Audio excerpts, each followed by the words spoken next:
Hello, everyone. Welcome to Arash's World. Today we have a special guest, Amy Edelstein is here. Hi, how are you doing? Hi, nice to be here. Thanks so much. Wonderful. So can we just get started by you introducing yourself in any way you see fit, and then we'll talk about your book as well. Sure. My name is Amy Edelstein, and I'm the founder of a nonprofit called Inner Strength Education, which brings mindfulness and systems thinking to urban youth. We've worked with more than 17,000 students with a 3-month program in the last 8 years. So that's what currently occupies my time and attention.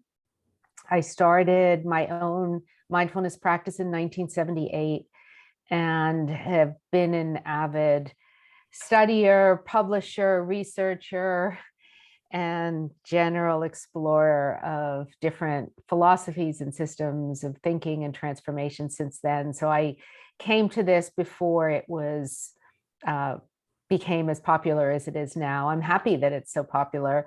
It was different 40 years ago.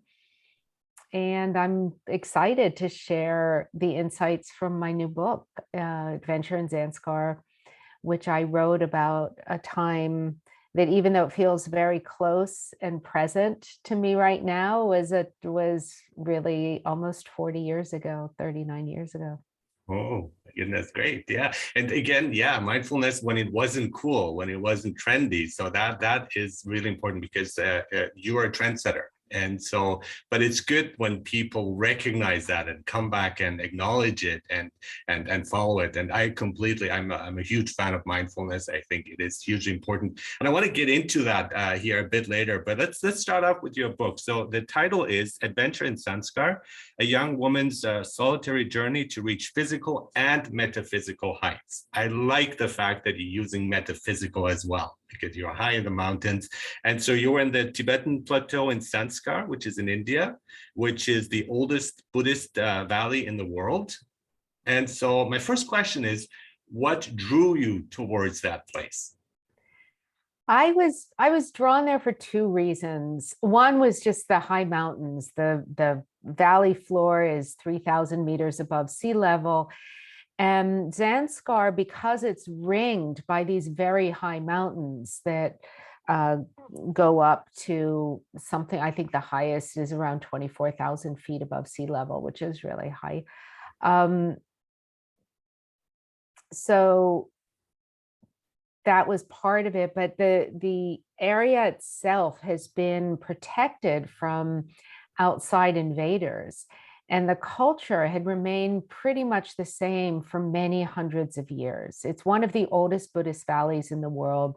It became Buddhist before Tibet was Buddhist, and then had the Bon religion, which is a meditative system as well. And when Tibetan Buddhism came into the Zanskar Valley, more like the 13, 14, 1500s. And so now the Zanskari culture, the people are similar to Tibetan people. The language is very similar, but it has slightly different roots. What's interesting about it now is because Tibet had been taken over in 1958, and much of the cultural heritage that had been uninterrupted for hundreds of years was deeply interrupted, and there were many refugees, that you can't quite see a place that exemplifies an unbroken Buddhist way of life in the way you could in 1983 in Zanskar. So the mountains drew me, and the sense of this culture drew me, and the fact that it had only been open to tourism in 1960 1976, I think. So it was something like 7 years before I had gone there that it was opened. It was hard to get to, so not many tourists came anyway. But before that, because of where it's situated, geopolitically, it was such a hotbed that the Indian government had kept it closed because you never knew who was a tourist and who was there for ulterior motives. But so your listeners understand, the little, if you look at a map, that finger of India that points up, that's where Zanskar is. On one side, it's the Tibetan region, which is now ruled by the Chinese. On the west side is Kashmir, which is part of India, but is a Muslim, predominantly Muslim state. And there was always some unrest and conflicts. Above Kashmir, a little bit north, is Pakistan. And then just above that, which doesn't exactly border on Zanskar, but it's just so close, it's sort of spitting distance, is Afghanistan, Tajikistan, and, parts of,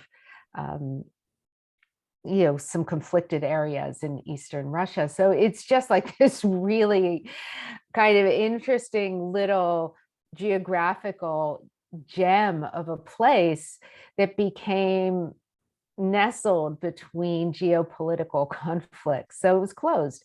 And when I went there, it wasn't easy to get to. There weren't roads running through it. There was no electricity. There was no GPS. There was no internet. There was very little tourism. And I just walked. I went on my own without somebody, I carried everything I had, and I met villagers, and sometimes they invited me in, and sometimes I slept outside, and sometimes I walked with people, and sometimes I walked alone. And it was an opportunity to just immerse myself in that way of life, and to use the time as an opportunity to better understand some of the principles that I had learned on some retreats that I had already done in Nepal and different sections of North India, try to understand what concepts of interconnectedness or impermanence or the nature of mind, what does all this really mean when you can just sit and think about it. So that's what I did. Yeah, but it's mountains. So there's this challenge. What is it about mountains that people want to climb? And we previously had Michael Shaw on the show, who wrote A Story of Karma about his experience in the Lost Valley in the Himalayas. And it's just like, it just seems like, what is your mountaineering experience there? I mean, did you train for it? Was it something that you've been doing, or you just threw yourself into the adventure? I was 21 at the time. So when you're 21, you have youth on your side, so you're generally in better shape. You don't really recognize the need to plan or things that and we know, so in the up to 25, your brain is still not fully developed. The prefrontal cortex has not fully developed, so risk assessment might be an issue. But I'm very glad you did that, because I think that's like and you mentioned here, your book is an inner quest as well as a travelogue.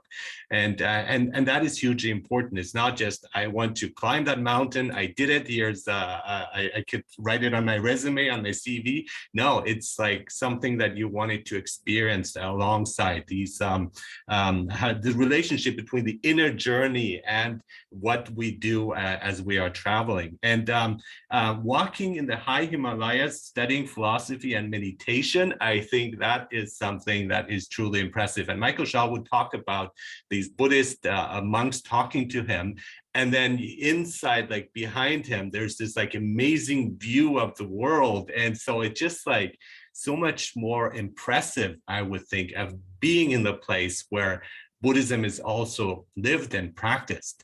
And Buddhism is something I'm very fascinated by myself. I just love it. I love the insights. But being there, I think that is completely different. It's not a meditation retreat. You're like in a physical place. I find that fascinating. When you're there, so there are a lot of different forms of Buddhism, as I'm sure your listeners know, and the Buddhism from Southeast Asia developed in a certain way, also influenced by the geography and the climate and the way of life and the culture. So you have Japanese Zen and the art aesthetic. You have Theravada Buddhism in Sri Lanka and Thailand, which has to do with their aesthetic and the way Buddhism came. In Zanskar, you understand a little bit better all of the metaphors that come out of Tibetan Buddhist tradition.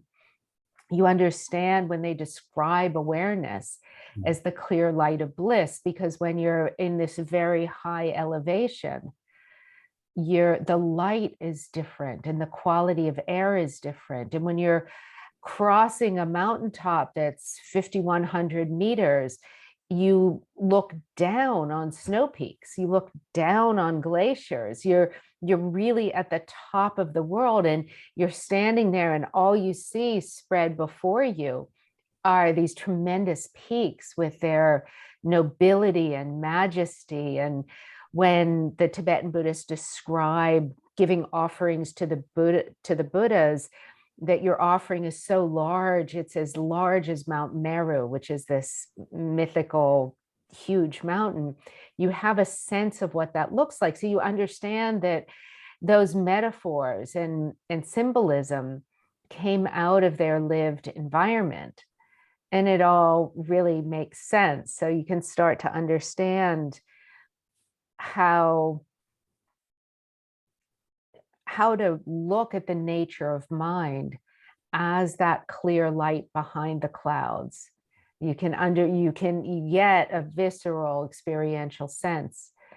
And of course, the isolation of the mountains helps you really recognize that although our environment influences us, it's our mental environment that is mostly what influences what happens around us and how we see it. Because you can be walking up, a really difficult stretch of, incline, and you're happy and you're feeling confident, and it's hard, but you just go one step after another, and each step is victory.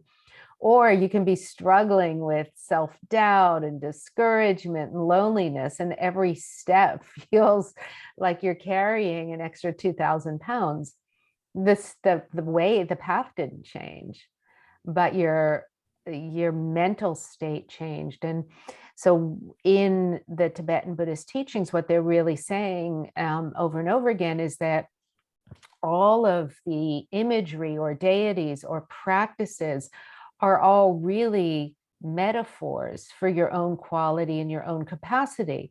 They're metaphors for your own mind. So they may talk about visualizing a deity like Tara or Avalokiteshvara outside of you, but really what they're saying is that's a metaphor or form that you can look at that symbolizes your own capacity for compassion or for generosity, for wisdom. So you're never externalizing. You're always recognizing that these qualities and capacities have to do with the nature of your own mind and your own consciousness. And when you're in an environment like that, it does help you sink into that in an experiential way. And I think it's really important to embody this, to embed it into our lives, these teachings, these thoughts, and so on. And that's one of the problems I have with philosophy, because it's like, and even many people see Buddhism as a philosophy, and they just think of grasping it. It's like, oh, I understand what this means. Oh, I get it. But it doesn't, as long as it resonates with you, with your whole being.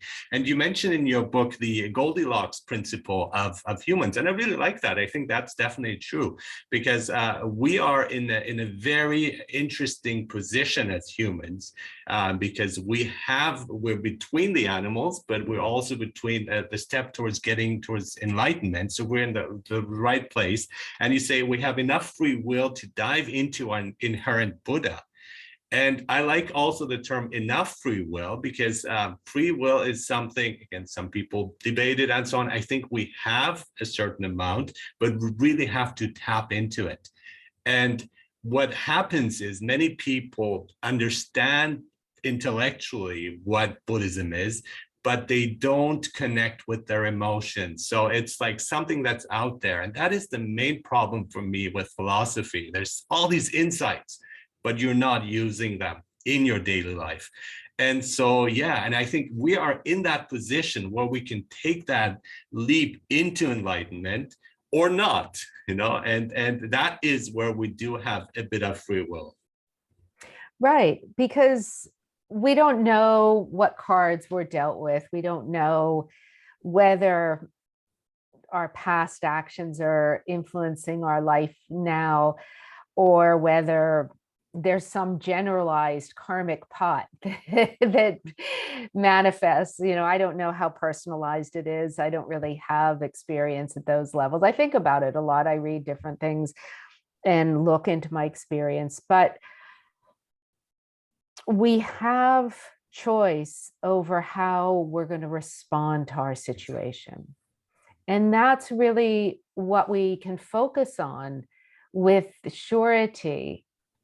So some people get dealt a really rough hand of cards and they make the most of it, and they grow and develop as human beings, and they express extraordinary compassion. Nelson Mandela was in prison for 27 years. Mahatma Gandhi rose to really care for the plight of those who were of a different caste than him, and to recognize it, which was very unusual in that time, to recognize that his privilege needed to be overturned so that there would be equal access for everyone. And now, why did those two individuals come out of their circumstances caring so deeply? Well, they made choices in the face of a lot of suffering to have vision for the future. So if we can make choices and have vision for the future, regardless of what our current circumstances are, then you don't know what's possible for humanity. But if we're constantly harping on the negative of our experiences, that's where our meditation is going to be, and it's going to stay there. It's, if you're focused and meditating on problems, it's basically that's the sphere you're going to work in. And if you're focused and meditating on higher possibilities, whether that's the end of apartheid or the decolonization of India or enlightenment, they're higher possibilities that have a magnetic pull, so you feel lifted above the immediate circumstance. And we're in a time right now where there's just a lot of difficulty. There's a lot of conflict. There's a lot of pressure on the earth. And the environmental situation is deeply concerning. The, colonialism and materialism, consumerism have really reached a point where things are falling apart. And the response to that has not been the most enlightened response. So the more we can start meditating, not on the problems, which we know, but on what the enlightened response is, the better chance we'll have of moving forward. I want to go back to mention again Nelson Mandela and his experience of prison. And I read how he did not feel imprisoned. In fact, in his mind, he was freer than most of us that are walking around freely. And it's that perception of, like, again, not letting negativity take over and not being pushed down by all these like toxic thoughts that we have, but of saying, I'm doing the right thing. And I've seen recently the movie Terrence Malick's film, A Hidden Life, which is about this basically this Austrian common person who did not do the Hitler salute in his village, and he got arrested. And so and the most compelling scene for me was the scene where the officer, the Nazi, is drilling him because they're torturing him. They say, you have to accept that. And he says, no, I'm free. I'm free, and I feel free. And then the Nazi officer kind of like laughs at him and says, well, if you're free, why are you in prison right now? And the Austrian guy says, I don't know. But it's that sense. It's like, I'm doing the right thing. This is what I am. This is connecting with a spiritual source of who I am. And I will not do this that you're asking me.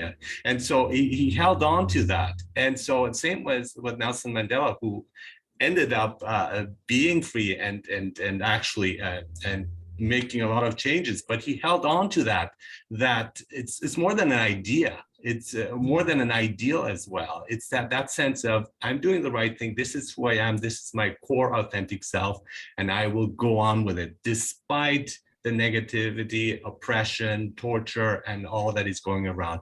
And I find that formidable, and it is a really high standard. It's really hard for us to get there, but we can get that sense of freedom. And I think that's hugely important to cultivate that. Yeah, and it is a high standard, but it's within the realm of possibility. Exactly. Yes. And that's the thing, is that if we don't set our sights far enough away from us, then we won't end up with the resilience to deal with the obstacles.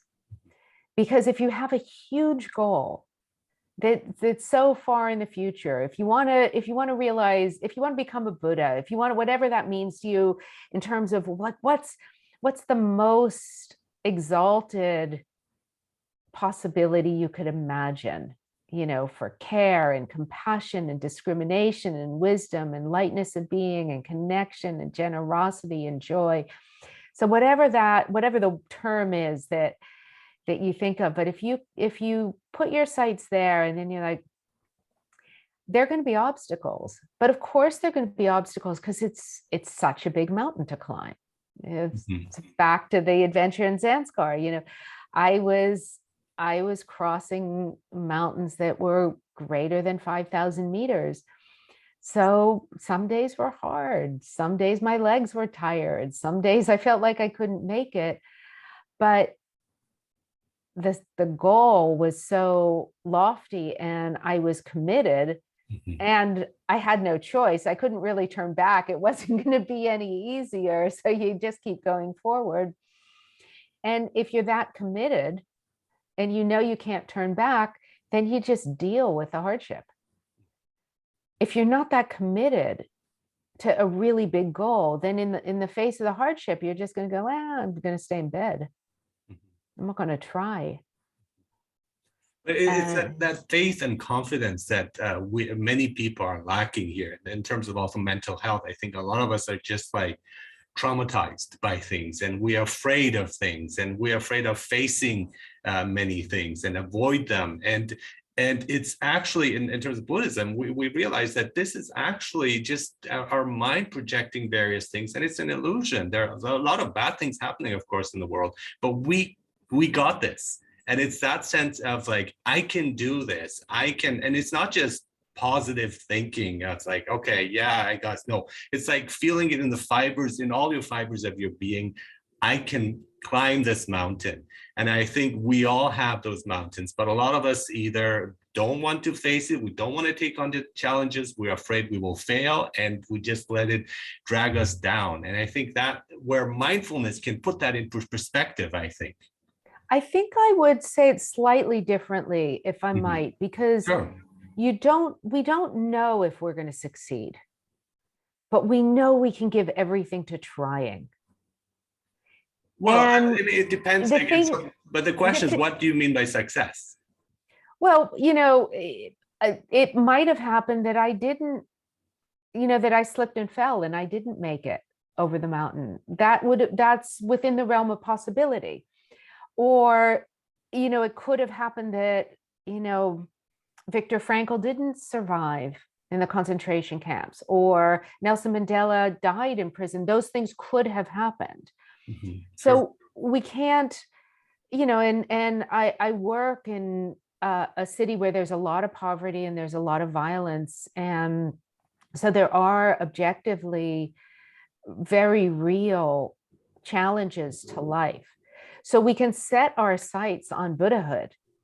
Whether we make it or not is not exactly the point. We just have to give everything to go as far as we can. And even if we have doubt, we do it anyway. And even if we think we can't make it, we do it anyway, because it matters so much. And that care and that passion and that sense that it matters so much, it will take us as far as our momentum will go and as far as we can. But we know when we've come to the end of our life, we have nothing to regret, because we did everything we could. Even in the face of doubt, even in the face of discouragement, even in the face of dark night of the soul, even in the face of practical challenges, we had that vision and that carried us. And then, what's going to be, well, we can only do our best. Exactly. No, that's exactly, we're actually exactly on the same page. But by success, I don't, I mean, just being yourself, connecting to your true authentic self. The success doesn't actually matter. And the thing is, I mean, we do want to pursue it, but it doesn't really matter. Every success is a failure, because once you've reached that, there is other things you want to reach. So it's not that like Buddhahood, we don't know. That would be the ultimate success, but I wouldn't think about that. I was just like, okay, this is the path, but let's see what happens. But it's important, because once you take those steps, and if you fail on your mountain quest, okay, that's okay. That's not a failure. That's just, okay, I didn't make it. That's okay. I tried my best, right? And that's what you would say. And I'll try something else instead, and try to climb another mountain, or a different kind of mountain. And that is my point. We're so focused on things that we think is important in our lives in terms of success, a good job, a lot of money, and so on. But in reality, it doesn't fulfill us. And it's quite interesting. I found out about people who win the lottery are the least fortunate people in the world, psychologically and even emotionally, even though they have it made. But then there's all these things that come with that success, that this negative byproducts, because that is not important. What is important is that how you feel about it, and whether you are not that well off, as long as you're satisfied and happy, and you are doing your best, of course, not promoting laziness in any way, that is important, right? And I think we are deluded by what makes success. And that's why we see all these like rich and famous who are not happy. And we see that, and it comes out in actions and behaviors that you thought would never happen. It's like, I thought this person was truly happy. No, they are not, right? So I think and Buddhism helps us to see that a lot of this suffering that we impose upon ourselves is really self-inflicted. That quest for perfection is an illusion. It doesn't exist, and you don't want it. You don't want perfection. You want to try your best, but there is no point that you will make things perfect. And that's something I truly believe. And it's actually a sign of a weakness when you try to look for perfection, because it is already perfect. What are you looking for? I think, we brought up reality TV. Wouldn't it be awesome if some director found a way to highlight the people who were happiest, and what really, happiest from that deep sense of exactly. equanimity and generosity and love and connectedness and patience and perseverance and wisdom.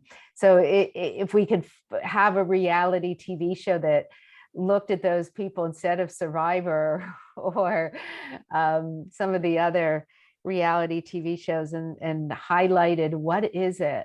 What are those elusive inner qualities and attitudes that bring this phenomenal joy? And I think it matters, accessible. though. I mean, to me, it doesn't matter what brings joy to them. It's what brings joy to me. And that is the thing that we need to connect with, that what is it that brings joy to me? And you have found it by not only that mountain that brought a lot of joy to you, but with your organization. Let's actually talk about that. I'd like to just briefly mention that if you're okay with that. Absolutely. The nonprofit Inner Strength Education, in 2014, you started it.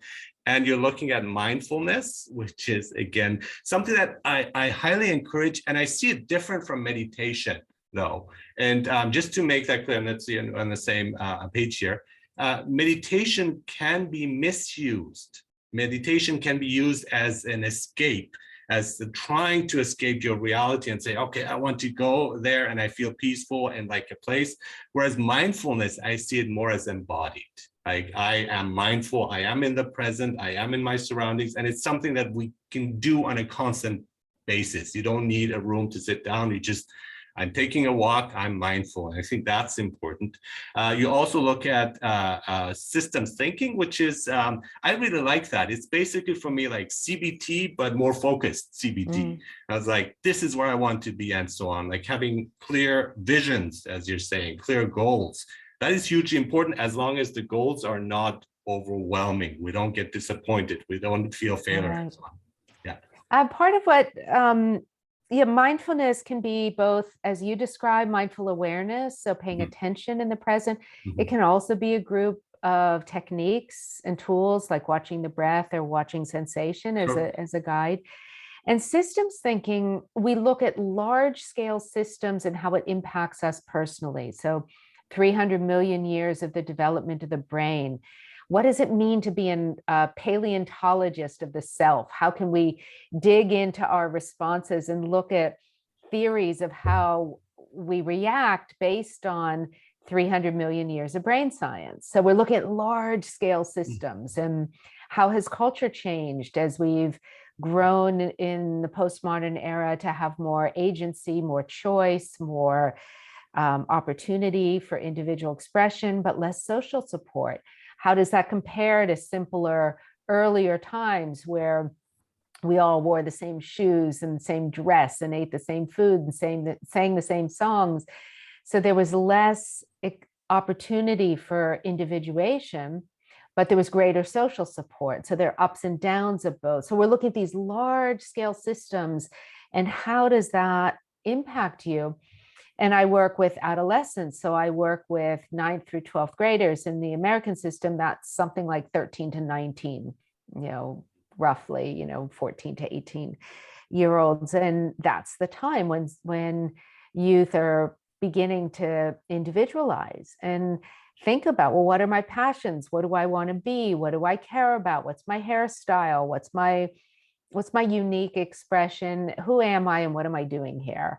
What makes sense of life for me? And so I bring this more complex program, which is mindfulness tools, compassion building tools, and then an understanding from both an evolutionary biological sense, as well as culture change, and as well as looking at the systems of relatedness between you. So there are entry points for different types of learners, and everyone can benefit. We've worked with 17,000 students in the last 8 years. So that's a lot of kids. Yeah, wonderful. Yeah. And evolutionary psychology is huge important for me. Evolution, just like where we come from, and not just on a personal level, but also as on a human level, that's hugely important. And a lot of people ignore that or don't want to recognize the influence that it has. And the idea is also you can't change overnight. This is something that you have to slowly work towards. And if there's stuff that you do not like about yourself or about your society and culture, you have to take the first steps. And it doesn't happen. People are really impatient and they want it to happen overnight. It doesn't work that way. And you wouldn't want it to happen that way because then it's not fully integrated. I think that's important. And yeah, I mean, when I look at ourselves, we've had an experience of a time before the cell phone, before this technology. And I'm so grateful. I mean, this was, again, not by choice, right? This is something that happened to us. But I'm so grateful to have had that, to have had the experience of rotary phones, to have had the experience of not being constantly connected. And I feel for younger people who have missed out on it and who don't know what it feels like. But we're lucky because we have a bit of both worlds. We've experienced both and experiencing the other. And we can see, and again, there's not one I say, oh, it was so much better in the good old days. No, I think it's like, again, pros and cons. Some good things, some bad things. Exactly. But it is a huge difference. Mm-hmm. It's a huge difference. I realize that the young people I work with, they have no idea what it's like to not have an internet to find the answer to things. Yes. When you had to go to the library and the encyclopedias you looked at were 10 years old and they didn't really have everything you wanted. I actually took out an encyclopedia and took it home with me because I didn't have time. I went to read at home. And then I got a phone call from our library. It's like, well, you can't take it out. But that was my drive for knowledge. And I always think like, I wish kind of I had this technology because then I wouldn't have to steal, quote unquote, steal it because they had my ID anyway. But it's like, and I don't think people appreciate that enough. Right. Yeah. Right. Yeah. And so you also talk about the conscious classroom, and I'm very interested in that too, because I'm an educator and I've been doing that for 20 years. And I think it's hugely important because our perception of education is changing too. It's shifting in the right direction.